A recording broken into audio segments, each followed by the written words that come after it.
kelio ir tvirto traukimo iš medžio.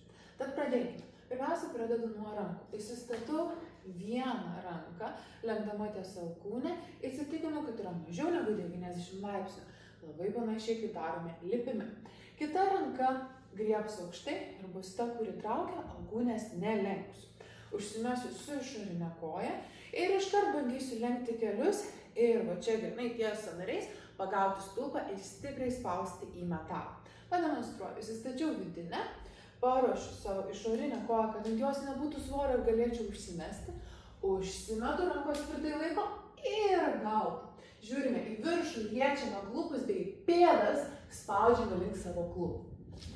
Jeigu pasijusite saugiai ir kad jūsų keliai pakankamai gerai įsikiba į metalą, vieną apatinę ranką galima pereiti taip pat į viršų ir laikyti delną prie delno.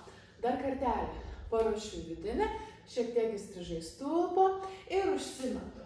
Pagavau stulpą, jaučiuosi saugiai ir perimu apatinę ranką. Suvedu mentis ir jėčiu užpakaliuką, žiūriu į viršų.